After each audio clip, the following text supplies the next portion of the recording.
Unfortunately, his troubles were not over. As his new company gained traction, the distributors he relied on told him that one of his key projects would fail because the main character, a mouse, would terrify women. Distributors rejected his next idea about three brothers with three houses because it needed more characters. They then rejected a project about a wooden puppet with a strange nose. But the entrepreneur believed he was creating a company that his customers would love because they could escape into the stories he was creating. And Walt Disney was right. His creativity, fueled by his growth mindset, combined with a lot of perseverance, created one of the best entertainment companies in the world. The science of a growth mindset. Adopting a growth mindset is not just essential, it's critical. Those with a growth mindset understand that knowledge can be acquired and intelligence can be developed. With a growth mindset, people focus on improvement instead of worrying about how smart they are. They work hard to learn more and get smarter. Based on years of research by Dr. Carol Dweck and Lisa Blackwell, Ph.D. at Stanford University, we know that students who adopt this mindset show greater motivation in school and get better grades and higher test scores. In one 2007 study, Blackwell and her colleagues followed hundreds of students making the transition to 7th grade.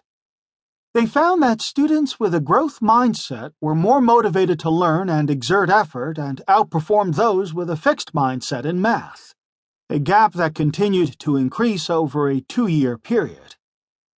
Although all of the students had entered 7th grade with similar past achievement, their math grades pulled significantly apart during this challenging time because of their mindsets. In another study, Blackwell and her colleagues divided students into 2 groups for a workshop on the brain and study skills. Half of them, the control group, were taught about the stages of memory. The other half received training in the growth mindset, how the brain grows with learning to make you smarter, and how to apply this idea to their schoolwork. 3 times as many students in the growth mindset group showed an increase in effort and engagement compared with the control group. After the training, the control group continued to show declining grades. They were not keeping up with the new learning, but the growth mindset group showed continued increases in their grades. A growth mindset thrives on challenge and sees failure not as evidence of unintelligence, but as a heartening springboard for growth and for stretching our existing abilities. A fixed mindset, on the other hand, assumes that our character, intelligence, and creative ability are static givens that we can't change in any meaningful way. Out of these 2 mindsets, which we manifest from a very early age, comes our belief about whether or not we are creative. Here's the good news. No matter your current mindset, you can adopt and nurture a growth mindset. Most people have one mindset or the other. Some of us have a combination. The good news is that we can all adopt a growth mindset simply by putting ourselves in one. It's easy to change. Just knowing about the 2 mindsets can make us think and act in new ways.